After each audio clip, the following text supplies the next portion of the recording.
Good morning. Well, thank you for staying as the auditor. So, I hope you had a good couple of days. That was a fascinating discussion. I've learned a lot. Probably come up here. So what we want to talk to you today about, my name is Gary, and this is Sam. Sam actually is a real auditor, and he actually did some of the audit work on the two audits that we're going to talk about today. And what we want to talk to you briefly about is our role at the office, and I'm not going to bore you with science and tell you the role of the Auditor General's office, but I just want to give you a little bit of context in terms of how we do our work and why we do it in the way that we do. I want to give you a very brief discussion around performance audit. So what does that mean? Why do we do it? How do we do it?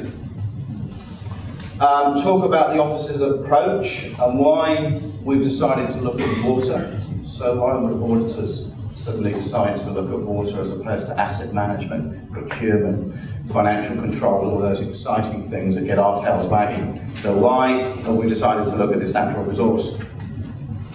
And then we want to talk about the two reports that we've undertaken one and are in the process of completing a second audit. So I want to talk to you about irrigation in terms of measuring water takes, so water consumption for irrigation, and what we found in terms of that report that was published earlier this month.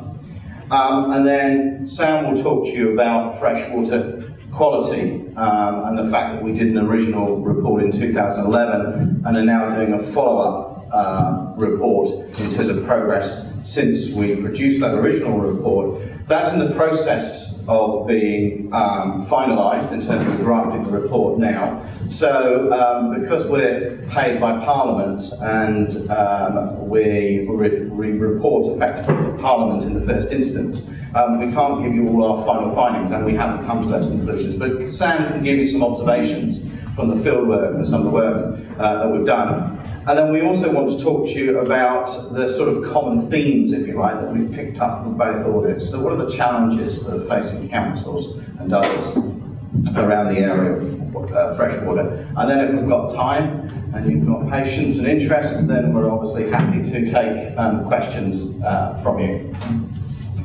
So in terms of the Office of the Auditor General, we're independent, and that's really important to us. It means that we can report without fear or favour. So we don't report to a minister. The Auditor General can choose, in terms of the work we do, to look at whatever the Auditor General thinks we ought to be looking at in terms of public interest, but also in terms of public money. So we do have to follow public money. So it can be a private organisation that uses public money, but we do have to make sure that we fall within those bounds. As I said before, we report to Parliament. They're our primary audience, if you like. They pay for our salaries in terms of performance audit, and they require us to report to them on the performance of public sector organisations in terms of the aspect or theme of our work. Most of our work is actually in financial audit. About 87% of our budget goes in doing financial audit, with the other 13% roughly going into the Office of the Auditor General and the work that we do around that. The Office of the Auditor General includes work on inquiries, so where there's a public interest, we'll inquire into something. We look at auditing standards across the public sector, research and evaluation, and our own unit in terms of the Performance Audit Group. Performance Audit Group is around 20 staff, and that looks at probably we do about 10 pieces of performance audit work a year. And they range considerably in terms of different themes, different aspects. So we would look into mental health services, we've looked into migrant education and raising achievement around that, reoffending and offenders, and a whole gamut of different themes and different subjects we look at. We're clearly not experts in those subjects, but hopefully we're experts in being auditors and taking an independent view of performance in those areas. Where we do need to, we will bring in experts to help us do our work. And in terms of our approach, about 5 years ago, the Auditor General, then Lynn Provo, decided to take a thematic approach to our work. So rather than doing a range of different topics that weren't connected, the thought was that we would do topics that were connected, or look at reports, producing reports and audits that were connected. So we looked at the future of public services and are they ready for New Zealand's future. We looked at the quality of service delivery. We've looked at the use of information in decision making across the public sector, asset management. Next year's will be on procurement. But this year we picked water. And you'll know the reasons better than I in terms of a really important resource. It's high on the agenda, both in terms of public concern. It's certainly being raised through political, through the media, and through the attendance at this conference today. You can see the importance of this resource. And so we decided to look at water in a variety of different lenses, if you like. So in terms of fresh water, we're looking at irrigation, the quality of fresh water, and clean-up.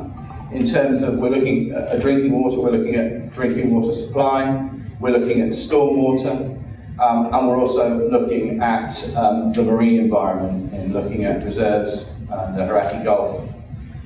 So we have 7 audits, and irrigation was the first that we completed. So what did we find with irrigation? Well, we decided to look at 3 aspects of irrigation. First of all, the introduction of the 2010 regulations in terms of how well water was being measured and how well effectively meters were being installed over that period of time by consent holders and overseen by councils. We then wanted to look at the quality of data, because measuring water, the uses, the importance is the quality of data that you get from that. So is that enabling decision makers, permit holders and others to look at the behaviour in terms of how they use this scarce water resource. And finally, we wanted to look at, well, if you've got good quality data, what's actually happening with that data? Is that changing behaviours? Is that starting to influence how water is being used to turn water into milk or turn water into wine, effectively? So in the first area that we looked at, in terms of the installation of meters, there were challenges from 2010, certainly, in terms of getting those meters in place, particularly as permit holders had to pay for those meters. But on the whole, we felt that that was fairly well done for the larger users of fresh water, for those taking over 20 litres per second. And most of those permit or consent holders actually have meters in place. There was more of a lag, and there were clear reasons for that for the lower users, those using around 5 litres per second and more. And there's still some lag in terms of getting those meters in place, and councils working with permit holders to ensure that that happens. There were challenges to overcome, such as accreditation through the blue tick system, in terms of having enough accreditors to actually install those meters. But generally, that was overcome. But we found one fundamental issue, I suppose, which affects then on the quality of data. That some of this metering is manual, and therefore, without that being electronic or telemetering in terms of feeding back that data to the councils to be used effectively, a lot of that data is not of the quality, or some of that data is not of the quality that can be effectively used by all councils. And also the regulations only stipulated that you had to feed back information as a minimum once a year. Well, if that's being manually recorded within the next once a year, the data quality is not necessarily going to be that good. And so that really did impact on the quality of data, and that was really variable across the councils that we looked at. Some were better in terms of the quality of data that they were getting, and some are more advanced in being able to assimilate that data and use that data effectively. So that brought us on to our last question about using that information to change behaviours and to look at how to use that water more effectively within the local environment, and also conserve those supplies where needed. And what we found was that that information was being used in some parts. Some councils were using it effectively to work with farmers, horticulturalists, and were really engaging and working with them to actually change the behaviours and actually use that resource more effectively. But there were some councils that weren't either doing this as proactively or not able to do it because of the quality of information that they found. We made several recommendations, well, 4 in total. 3 of those, which were unusual for us because we didn't audit them, but 3 of those were for MFE. And one of those in particular was to relook at the regulations in terms of manual metering, and to support councils in terms of moving away from manual metering into more electronic telemetering, which will give much better quality of data. So that's where we were in terms, or that's what we published in terms of irrigation. I'll pass on to Sam, who will talk about freshwater quality. Good morning. So what I'll talk about for this audit, which is still in progress, will be at a bit of a lower level because the report hasn't been published. So what we can share is a bit more restricted. Can you move the microphone closer to your mouth? Sorry, but I hope you find it valuable. So this is an audit, a follow-up to an audit that we first published in 2011, which looked at 4 regional councils' work in freshwater management, managing quality. Some of our observations might be news to you. You may already be aware of some of these issues that affect councils' performance in this area. But these observations and many others that will appear in the report for Parliament and the public's consumption as well. So generally, iwi and environmental stakeholders will less likely to feel engaged in council planning and decision making. Sometimes this is because they felt too preoccupied with operational level or with consent holders and councils as affected parties. Basically, they felt overstretched. Overall, some councils are just more collaborative than others when it comes to decision making along the IAP2 spectrum. And for progress in updating, developing and implementing regional plans, it does vary, and where progress has varied, some consent holders and stakeholders have significant concerns or just aren't aware of what is happening. This has led to cynicism and distrust in some cases. But overall, engagement with consent holders is otherwise strong. And many councils support non-regulatory initiatives like riparian planting, and added to that, the emphasis on enforcement and compliance is strong.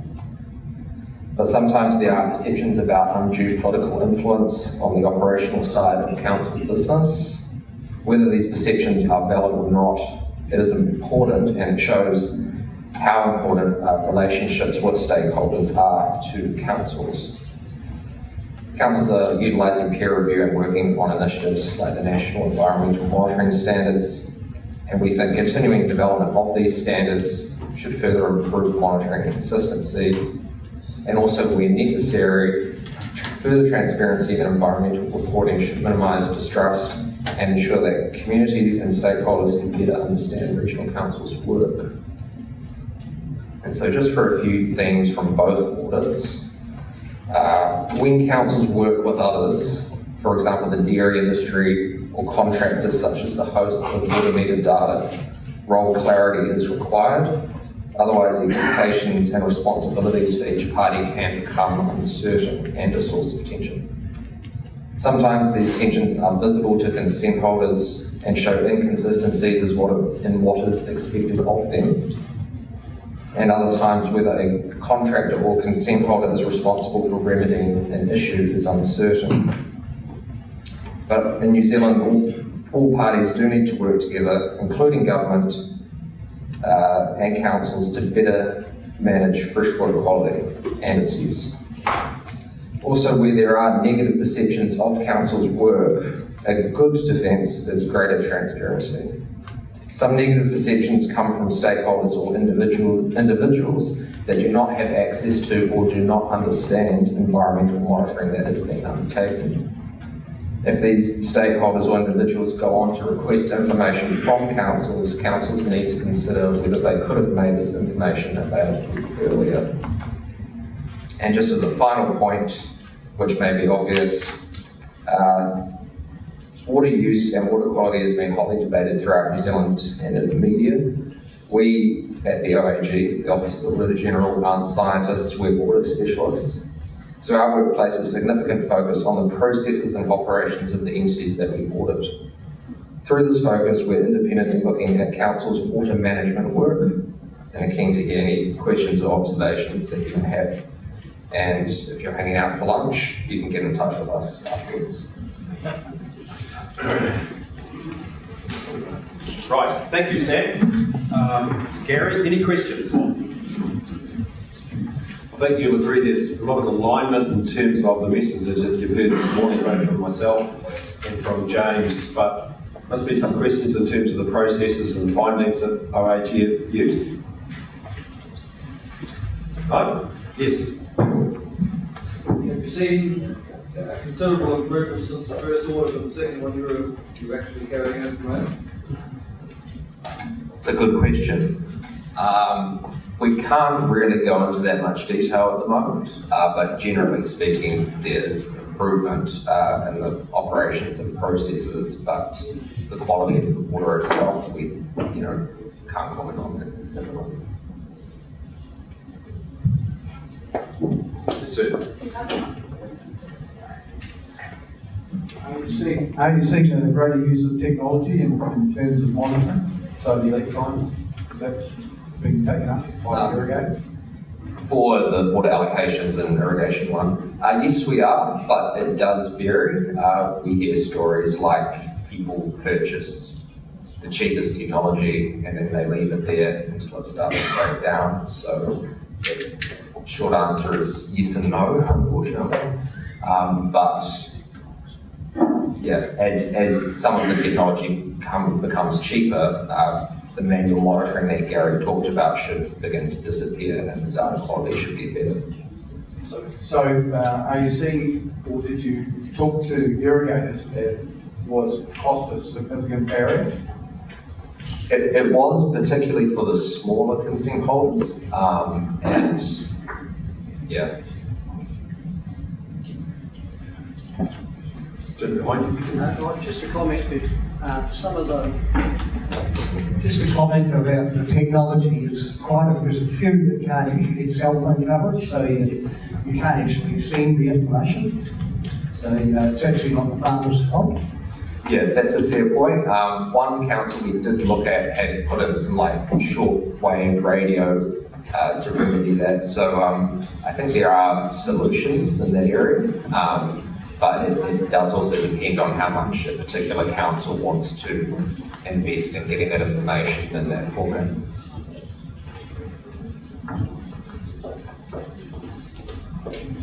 In your earlier audit, I think you pointed out that some councils, you had politicians involved in making decisions about enforcement or prosecutions. Has there been a change? Have you seen a change on that since the first two audits? Maybe covered it in the second audit? We have covered it, but at this stage I can't comment. I mean, what we can say is that although we haven't reached a conclusion on that, it is a recurring issue in terms of New Zealand as a relatively small country. Politicians come from communities that they live in, and there are times that our observation has been expressed for us that sometimes there is an undue political pressure on some of the decision making that takes place. But that's been no different from other things that we've said in the past as part of the OAG. So I wouldn't say that we've seen that in a heightened way, but those observations are certainly still there. Yes, sir. Do you find irrigators trying to just tick the box, or are they really interested in the water take for their own purposes as well, efficient use of water and things of that nature? I think it varies, and I think it also depends on the council, the way in which they engage and work with those consent holders. Part of that is around forming groups, around information and education, and that certainly has improved, if you like, getting away from the tick box approach. And there are clear advantages to those people using water in terms of when they use it, they're pumping uphill and they can use it at a time when electricity is cheaper, and they can irrigate at a more effective time in terms of yield, etc. So I think there is a general shift, and that's what we've seen in our first report in terms of consent holders or permit holders, those people using freshwater actually changing their views and changing their behaviours, but there's still quite a long way to go, and part of that story is about improving the quality of data which is fed back to those permit or consent holders. I would just add that it also depends on how interested the councils are in the data. If they're just going to store it somewhere and they're not reviewing allocations anytime soon, then none of us interested, and the consent holder can tick a box potentially. Thanks, Sam. One last question from me. If I heard you gentlemen right, you had a concern about people understanding what roles or what regional councils did. I can assure you that people from a rural background, they clearly understand what regional councils do. Do you have any suggestions in terms of how we engage the wider community who may not be rural dwellers but are essentially ratepayers? I think this is something that came up, particularly from our freshwater quality audit or our follow-up audit in terms of engagement. And where we found that's most effective with stakeholders, including ratepayers, is actually having a collaborative approach. There's different approaches in terms of consultation or passing information. And where a council passes information, just says, there it is, any comments, then that engagement tends to be worse. Where there's actually a collaborative approach where we want to hear what you're saying from a whole variety of different stakeholders, then that engagement is much better. And I suppose one of our observations is, I would say generally, but not for all councils, that councils view their engagement more positively than many of their stakeholders view that engagement. Right, thank you, gentlemen. Thank you, Gary. Thank you, Sam. So it's my pleasure now to invite our next speaker up. So we've got Cheryl Barnes. Cheryl has a background in strategic leadership, policy and monitoring for New Zealand's freshwater resources. Clearly, with that introduction, she deals with MFE, so she's held the role of Chief Operating Officer for the Ministry and managed teams dealing with a variety of issues, including not only water but waste management, clean-ups of contaminated and remediation, as I said, of contaminated sites and environmental education. So welcome to the platform, Cheryl.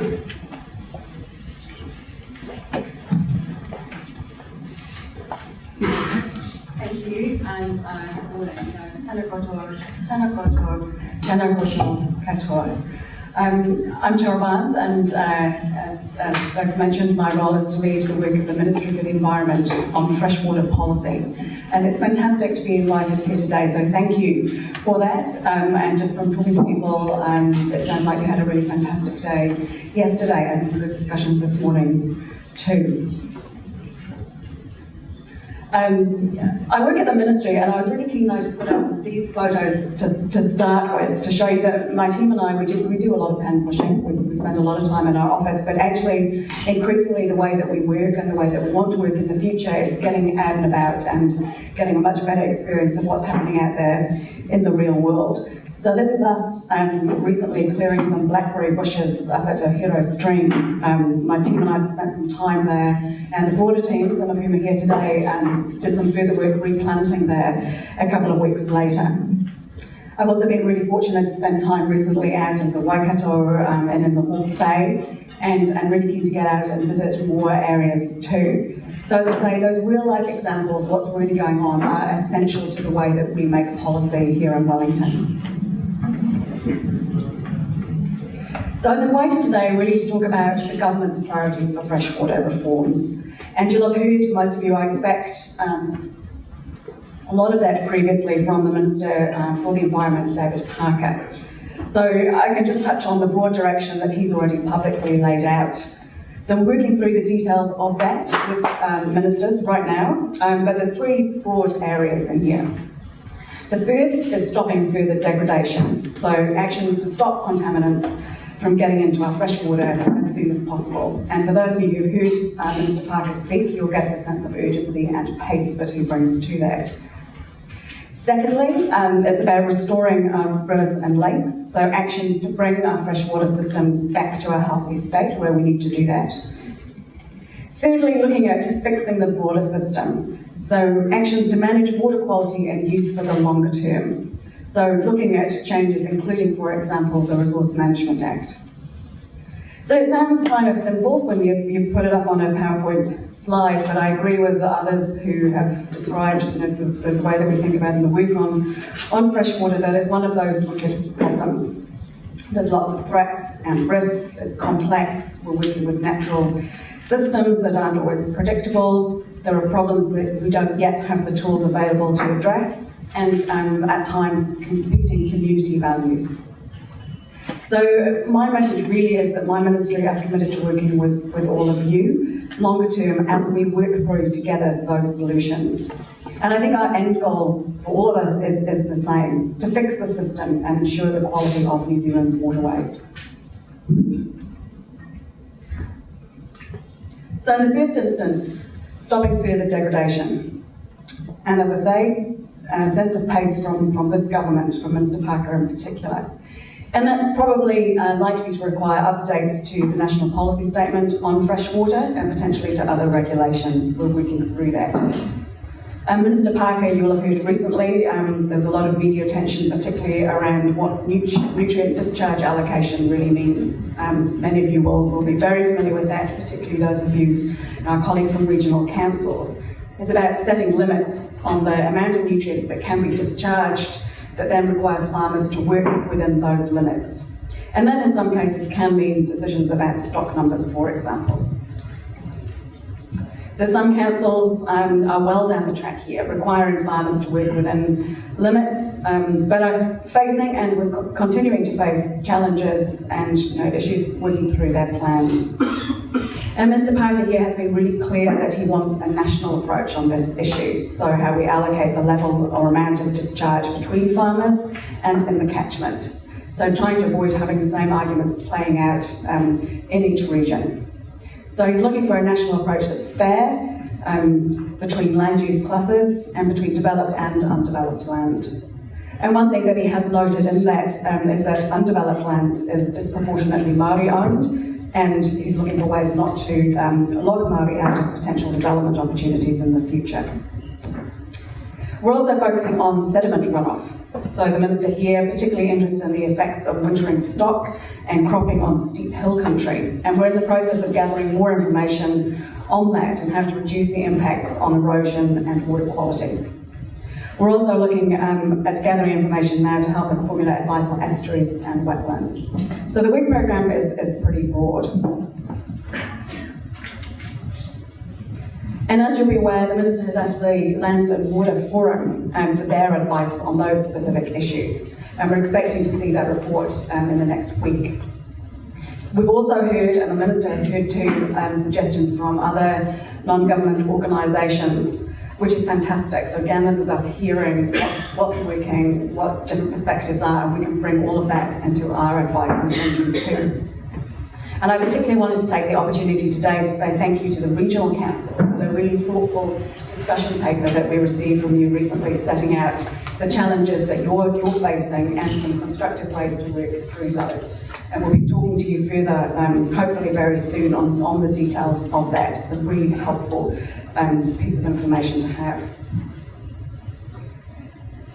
So So my view is that we have to work collectively on this, and I haven't been here for all of the last 2 days, but it feels like there's a theme emerging, and it's coming through the work from the Office of the Auditor General and others too. We need to draw on all of the expertise, all of the knowledge, and all of the experience that we have between us.